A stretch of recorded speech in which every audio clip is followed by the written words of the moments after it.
They called her nothing, which was worse than calling her anything at all, just Theodore's wife, the quiet woman who didn't work, standing at the edge of every room she was allowed into. Sophia Bennett had built her fortune before she ever met Theodore, a controlling stake in Meridian Capital, one of the most powerful private investment firms in New York, inherited from a grandfather who taught her that money talked loudest when it said nothing at all. When she married Theodore, a rising founder with a promising logistics startup, she made a choice most people would call foolish. She funded his company anonymously, through a blind holding entity even his own lawyers couldn't trace back to her, and she let him build his career believing he'd done it entirely alone. She wanted to know if he loved her or the doors she could open, so she played housewife. No job title, no income of her own as far as anyone could see. Just Sophia, pleasant, quiet, and, according to nearly everyone in Theodore's orbit, entirely unremarkable. It didn't take long for the cracks to show. Theodore's late nights multiplied. So did his texts, his sudden business trips, and his growing closeness with Renata Ackafer, his sharp, magnetic VP of operations. The kind of woman who filled a room the second she walked into it, and made sure everyone noticed the contrast between herself and Theodore's plain, silent wife. "You really don't work at all?" Renata asked once at a company holiday party, swirling her wine with theatrical disbelief. "God, I could never live like that, just depending on someone else for everything." She said it lightly, like a joke, but the room laughed along anyway. Nobody defended her, except quietly one person. Liam Castillo was a junior operations associate, a few years into his career, unremarkable on any org chart, the kind of employee whose name executives rarely bothered learning. But he noticed Sophia.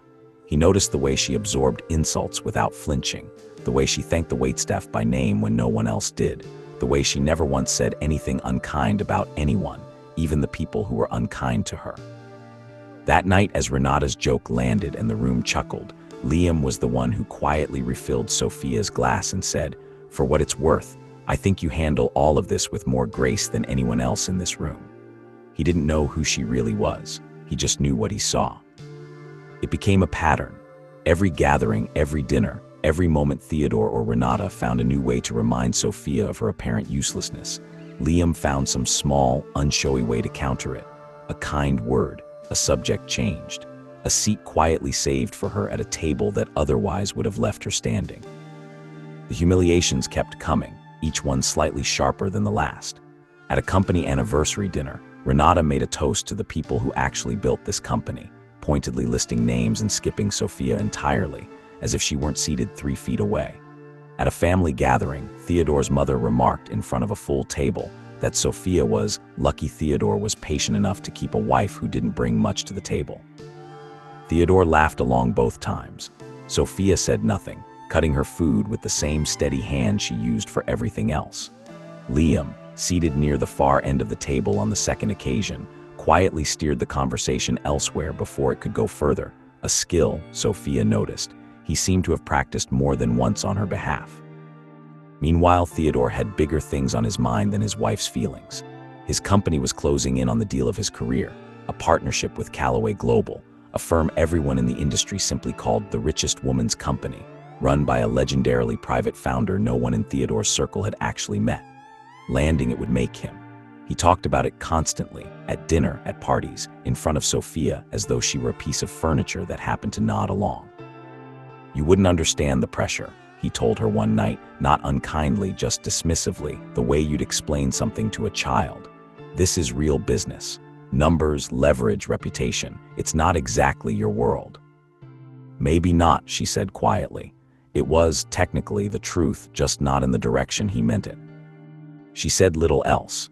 She'd learned a long time ago that the truth doesn't need defending in a kitchen, only proving in the room that counts. The pressure of the deal made Theodore reckless in other ways too. Money moved oddly through Meridian Logistics that quarter, a sudden cash injection nobody in the company could quite explain, arriving just in time to cover a shortfall that would have derailed the Callaway talks entirely. Theodore assumed it was a lucky break from a line of credit his CFO had arranged. He never once suspected the wire had passed, 3 times removed, through a trust with his wife's name quietly buried at the bottom of its paperwork. But even patience has a breaking point. At the company's spring gala, meant to celebrate the almost finalized Callaway partnership, Renata cornered her near the bar, Theodore standing just close enough to hear and say nothing. "I really don't understand why he keeps you around," Renata said, not bothering to lower her voice. "You don't work, you don't contribute. What exactly do you bring to this marriage besides overhead?" A few nearby guests laughed softly, the kind of laugh that costs nothing and reveals everything about whose side people have already picked. Liam, catching the tail end of it from across the room, started making his way over, too late to stop what came next, but close enough to witness it.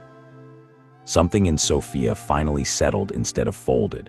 "I'm the owner of this company," she said, calm and plain, the way you'd state the time. "I have been since before it existed." The laughter came instantly, Renata first, then rippling through the small crowd that had gathered, delighted by what they assumed was a joke or worse, a breakdown. "Stop dreaming, sweetheart," Renata said, wiping at her eye. "You need to wake up." Theodore reached for her arm, gentle, almost sympathetic, the way you'd handle someone unwell. "Sophia, please." He lowered his voice, glancing around like he was the one being wronged. "Make your way out, okay? The boss will be here shortly, and I really don't want you humiliating yourself any more than this." Across the room, Liam didn't laugh.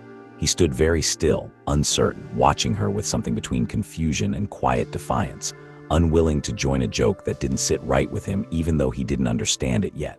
For a moment, their eyes met, hers calm, his searching, and he took half a step toward her before Theodore steered her firmly toward the door. Sophia picked up her clutch, nodded once, and walked out exactly the way she'd been asked. She let it be true, for now, that no one believed her. The weeks leading up to the Callaway signing were the quietest of the marriage. Theodore barely noticed. He was consumed with final terms, final calls, final reassurances from Renata that everything was falling perfectly into place. Sophia spent those same weeks exactly as she always had, quietly, unremarkably, except now she was also making calls of her own, ones that would matter far more on signing day than anyone in that ballroom yet understood. The real reveal came at the Callaway Global signing, the culmination of everything Theodore had spent the last year chasing.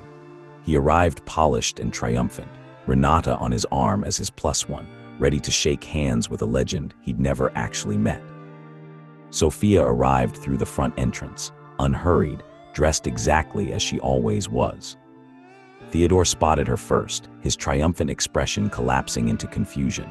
"Sophia, what are you doing here?" Renata's voice followed, sharper, stepping forward as if guarding the room itself. "This is a private signing. You can't just wander in here." The room's laughter started again, smaller this time, uncertain, following Theodore's lead as he stepped toward her, lowering his voice with practiced patience. "Please leave. The boss will arrive in a few minutes, and I don't want her to see you here." Near the back of the room, Liam had been invited as part of the operations team finalizing paperwork. He saw Sophia standing near the entrance, saw Theodore's hand near her elbow, saw the same look on her face he'd seen at the gala, and this time, he didn't hesitate. He crossed the room before anyone could stop him. "She's not bothering anyone," he said, quiet but firm, positioning himself slightly beside her. "Maybe let her stay." Theodore barely glanced at him. "Liam, this isn't the time." It was, as it turned out, exactly the time. The side doors opened before anyone had to say anything further. A Callaway Global executive stepped up to the small podium at the front of the ballroom, tapping the microphone. "Before we begin the signing, I'd like to formally introduce the founder and majority owner of Callaway Global, whom many of you are meeting for the first time today." Sophia walked forward, not toward the door but toward the podium. "Ms. Sophia Bennett," the executive said, "founder of Callaway Global, and, as some of you may now be realizing, the sole financial backer behind Meridian Logistics since its founding." The ballroom went silent in the specific way rooms do when several realizations land on several faces at once. Theodore's face drained of color entirely. Renata's earlier laugh seemed to physically leave her body. Somewhere near the back, Liam simply exhaled, less shocked than quietly, deeply unsurprised, as if some part of him had always sensed there was more to her than the room ever gave her credit for. Sophia took the microphone with the same calm she'd carried through every humiliation. Theodore asked me to leave a few minutes ago, she said, looking at him directly now, because the boss would be arriving shortly. She let the silence stretch. I believe I already told him who the boss was. He just told me to stop dreaming. Nobody laughed this time. What followed happened quickly. Meridian Logistics funding was frozen before the champagne was poured. The Callaway partnership, and everything Theodore had built his identity around landing, evaporated in the same conversation that exposed it. Renata's position became untenable within the week, her role quietly and permanently eliminated once her relationship with Theodore became common knowledge among people who mattered far more than either of them.